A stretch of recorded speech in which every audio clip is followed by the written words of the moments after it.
முதல்ல இந்த ஈரான் அமெரிக்க போருடைய அடிப்படை என்னன்றதை புரியணும். என்ன இந்த போரின் அடிப்படை? உங்களுக்கு தெரியும், ஈரான் என்பது 1979ஆம் ஆண்டு வரைக்கும் ஒரு மன்னராட்சி இடம்பெற்ற ஒரு நாடாக இருந்தது. கடைசியாக ஷா மன்னன் அந்த நாட்டிலே ஒரு மன்னராக இருந்த நிலையில் 1979 இஸ்லாமிக் ரெவல்யூஷன் என்ற பெயரில் இஸ்லாமிய புரட்சி ஏற்பட்டு ஒரு இஸ்லாமிய குடியரசை உருவாக்குவதற்கான போராட்டம் நடந்து ரூஹுல்லா குமைனி என்பவருடைய தலைமையில், அவர் ஒரு ஷியா மத அறிஞராக இருந்தார், ஷியா மதத்தை பரப்பக்கூடிய ஒருவராக இருந்தார். அதே நேரத்தில் அரசியல் செல்வாக்கு மிக்க ஒருவராக, அரசியல் ஞானம் மிக்க ஒருவராக இருந்து இஸ்லாமிய குடியரசை 1979 உருவாக்குறாங்க. இது உருவாக்கின உடனே அங்கதான் அமெரிக்காவுக்கு பிரச்சனை வருது. ஏற்கனவே பல ஆண்டுகளாக மத்திய கிழக்கு பிராந்தியத்தில் இருக்கக்கூடிய நாடுகள் அமெரிக்காவுடன் கைகோர்த்து கொண்டிருக்கக்கூடிய நிலையில் ஈரான் மட்டும்தான் கைகோர்த்து கொள்வது சம்பந்தமாக கேள்விகளை எழுப்பிக் கொண்டே இருந்தார்கள். அதில் அந்த அமெரிக்காவுக்கு சாதகமான ஒரு மன்னராட்சி இடம்பெறுவதனால அவர்கள் பெரிய அளவில் என்ன செய்யவில்லை, ஈரானை பகைத்து கொள்ளவில்லை. ஆனால் எப்ப இஸ்லாமிக் ரெவல்யூஷன் ஏற்பட்டு இஸ்லாமிய புரட்சி ஏற்பட்டு இஸ்லாமிய குடியரசு உருவாக்குகிறதோ அந்த நேரத்தில் அமெரிக்கா முதல்ல என்ன செய்யறான், பகிரங்கமாக அவர்களுடைய கண்டனத்தை தெரிவிக்கிறார்கள். இந்த புரட்சி சரியில்லை, இது இஸ்லாமிய மயமாக்கப்பட்ட நிலையில் இஸ்லாமிய அடிப்படையில் உருவாக்கப்பட்ட ஒரு அரசாக ஆட்சியாக வருவதை நாங்கள் ஆதரிக்க மாட்டோம் என்ற கருத்தில் இருக்கிறார்கள். உடனே என்ன பண்ணுவாங்க, இவர்களும் சாதாரண நிலையில் தான் ஆட்சியை பிடித்தார்களா?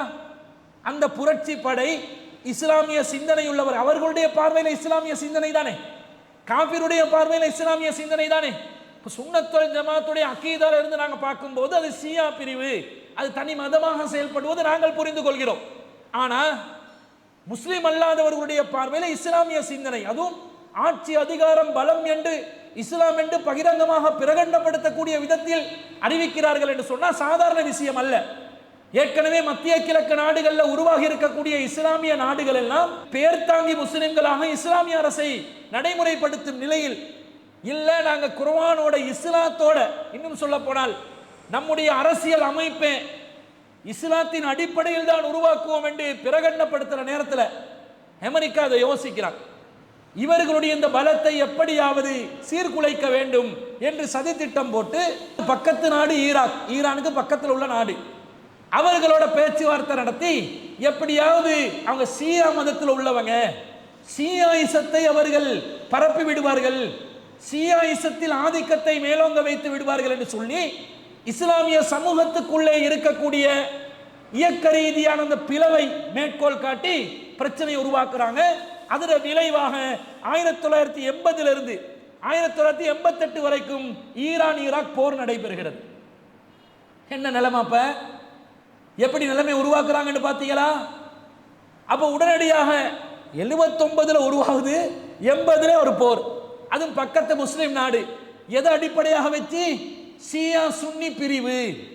நீங்க ஷியாக்கள் சுன்னிகள் மீது ஆதிக்கம் செலுத்துகிறீர்கள், உங்களுடைய நாட்டுடைய எல்லையை விரிவாக்கம் செய்ய பார்க்கிறீர்கள், அதற்கு இடமளிக்க மாட்டோம், முஸ்லிம்களை நீங்கள் கொலை செய்ததுனால பழி வாங்குறோம் என்று ஏதாவது ஒன்று ரெண்டு இயக்க ரீதியான சண்டைகள் வருகின்ற நேரத்தில் அந்த சம்பவங்களை மேற்கோள் காட்டி ஒரு பிரிவினையை ஏற்படுத்தி யுத்தத்தை ஏற்படுத்துறாங்க.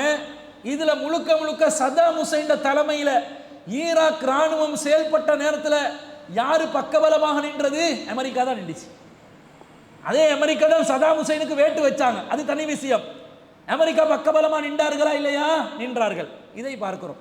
இப்படி இந்த போர், ஈராக் ஈரான் போர் என்பது அது அப்படியே நெடுங்கால போராக உருவெடுத்து வருகிறது. பக்கத்தில் உள்ள கல்ஃப் நாடுகள் கூட ஈரானுக்கு எதிரான ஒரு நிலைப்பாட்டை எடுக்கிற அளவுக்கு அமெரிக்காவுடைய சதி செய்கிற வேலை, மூட்டி விடுற வேலை தீவிரமாக நடைபெற்று கொண்டே இருந்தது.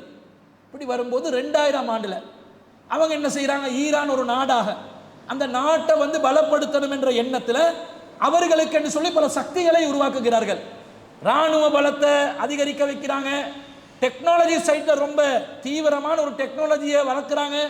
கல்வி விஷயத்தில் குறிப்பாக ஈரானில் இருக்கக்கூடியவர்கள் அதிகமானவர்கள் இளைஞர்களும் யுவதிகளும் தான். யங்ஸ்டர்ஸ் உடைய பாப்புலேஷன் கூட.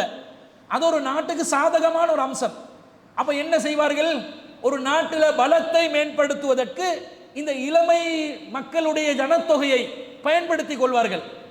டெக்னாலஜியில் பயன்படுத்தலாம், கல்வியில் பயன்படுத்தலாம், விஞ்ஞான அறிவியல் துறைகளில் பயன்படுத்தலாம், போர்களிலும் பயன்படுத்தலாம்.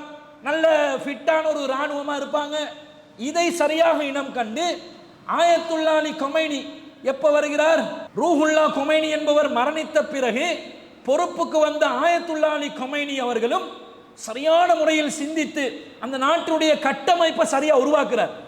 37 வருஷம் அவர் ஆட்சியில் இருந்தார். சுப்ரீம் லீடராக, உயர்நிலை அதிகாரியாக இருந்து செயல்பட்டவர். சரியா திட்டமிட்டு அந்த நாட்டினுடைய வளங்களை பலப்படுத்தி வர்ற நேரத்தில் 2000 ஆண்டுல ஒரு குண்டை தூக்கி போடுறாங்க. என்ன குண்டு? இது உண்மையான குண்டு இல்லை, ஒரு சதி.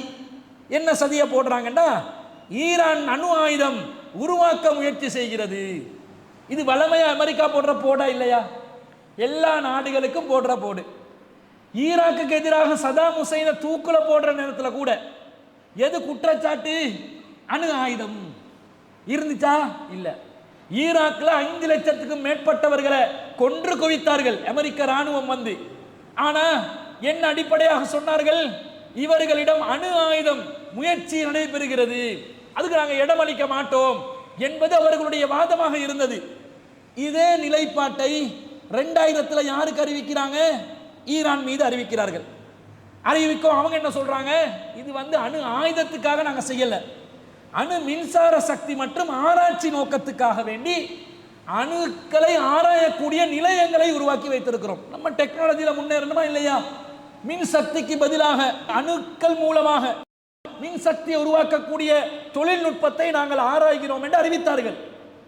அப்ப இவங்க என்ன சொன்னாங்க? இல்லை, உங்களுக்கு பொருளாதார தடை, நீங்க நம்ம கட்டுப்பாட்டில் இல்லை, நீங்க சர்வதேச ஒப்பந்தங்கள் எல்லாம் மீறுறீங்கன்னு 2000 போட்டாங்க. இப்படியே அந்த பகையை அமெரிக்கா தொடர்ச்சியாக எப்பல இருந்து ஆரம்பிக்கிறாங்க? எப்ப இஸ்லாமிக் ரிப்பப்ளிக் என்று அறிவிக்கிறாங்களோ, அதுவும் மத்திய கிழக்கு நாடுகளில் உள்ள அரபு நாடுகள் பேரளவில் பேர் தாங்கி முஸ்லிம்களாக இருந்து கொண்டு செயல்படுற நேரத்தில் இவர்களுடைய பார்வையில் உண்மையான இஸ்லாத்தை இவர்கள் நிலைநாட்டி விடுவார்களோ என்ற அச்சத்தில் ஈரான் நாட்டோட வளர்ச்சிக்கு முழுசா தடைய போடுறாங்க. இப்படி போட்டு துரோகம் செய்யக்கூடிய முஸ்லிம்களிலே முனாஃபிக்கள் இருப்பார்கள். காபிர்களை 100க்கு 100 நம்பக்கூடிய நிலை இருக்குமா? நல்லவர்களும் இருப்பார்கள். அதிகமானவர்கள் நம்பிக்கை துரோகம் செய்வார்கள். அவனுடைய எல்லை சம்பந்தப்பட்ட பிரச்சனை, ஷியா சுன்னி பிரச்சனை என்று நடந்து கொண்டே இருக்கும். அப்படி இருக்கும் பொழுது இவங்க சொல்றாங்க, நாங்க எந்த நாளும் அடிச்சு கொண்டிருந்தா சரி வராது, 2 தரப்பும் சமாதானமாகிடுவோம், நாங்க வேஸ்ட் பண்ண வேணாம், என்னதான் இருந்தாலும் நாங்கள் இஸ்லாமிய வட்டத்துக்குள்ள வர்றோமா இல்லையா, ஷியா சுன்னி என்று நாங்கள் சண்டை பிடிக்கணும் என்று சொல்லி ஈராக் தரப்புல இருந்து ராணுவம் ஈரானுக்கு ஒரு மெசேஜை வைக்குது. ஈரானும் பார்க்குறாங்க, உண்மைதானே, இந்த ஈராக்கு அமெரிக்காவோட கையாட்களாக இருந்து கொண்டு தான் நம்மளுக்கு எதிராக வர்றாங்க. அப்போ ஒரு சமாதானத்தை ஏற்படுத்துறதுக்கு ஏதாவது வழி இருந்தால் வழி செஞ்சு கொள்வோம் என்று பேச்சுவார்த்தைக்கு வர நேரத்தில் அந்த பேச்சுவார்த்தைக்காக ஈரான் ராணுவ தளபதி காசிம் சுலைமானி என்பவரை அழைக்கிறார்கள். எங்கக்கு? ஈரான்ல இருந்து ஈராக்குக்கு. அவர் வார நேரத்தில் விமானத்தின் மூலமாக தாக்குதல் நடத்துறாங்க. சுலைமானிய கொண்ட நேரத்தில் இருந்து ஈரானுக்கு கடும் கோபம் ஏற்படுகிறது. யாரோட? 2 நாடுகளோட, அமெரிக்காவோடையும் ஏற்படுது. அவங்க தான் தாக்குறாங்க. தாக்குறதுக்குரிய லொகேஷன், எங்க இறங்குவார், எந்த இடத்துல என்ன பேச்சுவார்த்தை நடத்த போகுதுன்றது முழு விவரம் கொடுத்தது யாரு? ஈராக். இந்த பகை வருதா? யார் இந்த விஷயத்தில் அநியாயமாக நடந்திருக்கிறார்கள்? இந்த வரலாற்று செய்திகள். சுலைமானி என்பவர் ஒரு நல்ல கெட்டிக்காரர், நல்ல திறமசாலியான ஒரு படை தளபதியாக, ராணுவ தளபதியாக இருந்தவர். அவரை குறி வச்சு தாக்கின உடனே ஈரான் அறிவித்தது, நீங்க அத்துமீறீங்க, உலகத்தில் சர்வாதிகாரிகளாக உங்களை அறிமுகப்படுத்தி கொண்டு இந்த அநியாயத்தை நம் நாட்டின் மீது நீங்கள் இழைத்து விட்டீர்கள், இதுக்கு நீங்க விலை கொடுக்க வேண்டி வரும் என்று எச்சரிக்கை விடுத்து அந்த போர் சூழல் அப்படியே உருவாகி கொண்டு வருது. கடைசியில் என்ன நடந்துச்சு? 2023 அக்டோபர் மாதம் 7ஆம் தேதியில இஸ்ரேலுக்கு எதிராக காசால ஹமாஸ் படையால் ஒரு தாக்குதல் நடத்துறாங்க. அதுல பொதுமக்கள் செத்து போயிட்டாங்க, கொண்டு குவித்து விட்டார்கள். ஹமாஸ் அடிப்படைவாதிகள், தீவிரவாதிகள், முஸ்லிம்கள் இப்படித்தான் இருப்பார்கள் இஸ்ரவேலர்களுடைய பொதுமக்களை இலக்கு வைத்து தாக்கிவிட்டார்கள் என்று 70 வருஷம் 80 வருஷமா பொதுமக்களை அநியாயமாக தாக்கி, பொதுமக்களையும் குழந்தைகளையும் பெண்களையும் அநியாயமாக தாக்கி நாசமாக்கிய இவர்கள் என்ன செஞ்சாங்க? எங்களுக்கு எதிராக இவங்க போர் தொடுத்துட்டாங்க, நாங்க போர் ஆரம்பிக்கிறோம் என்று சொல்லி ஹமாஸுக்கு ரிட்டர்ன் தான் கொடுக்கிறோம் என்று ஆரம்பிச்ச போர் கிட்டத்தட்ட இன்று வரைக்கும் ஒரு 3.5 வருஷமாக கண்டினியூவாக நடக்குது.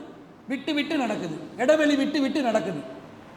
இந்த நேரத்தில் காசா எல்லையில் உள்ள அந்த மக்கள் 2 மில்லியன் மக்கள் ரொம்ப சிரமப்பட்டு, ரொம்ப கஷ்டப்பட்டு, அடிப்படை வசதிகள் கூட இல்லாம, உண்ணுவதற்கு உணவு இல்லாம, குடிப்பதற்கு ஒரு பானம் இல்லாமல், தண்ணீரும் இல்லாமல் பஞ்சத்தில் வாடிக்கொண்டு இரத்த வெறியர்களுடைய அந்த வேட்டைக்கு உள்ளாகி கொண்டிருக்கக்கூடிய நேரத்தில் இவர்கள் எல்லாம் சுன்னி முஸ்லிம்கள் தானே, பாலஸ்தீனத்தில் உள்ள ஹமாஸில் உள்ளவங்க எல்லாம் சுன்னி முஸ்லிம்கள் தானே.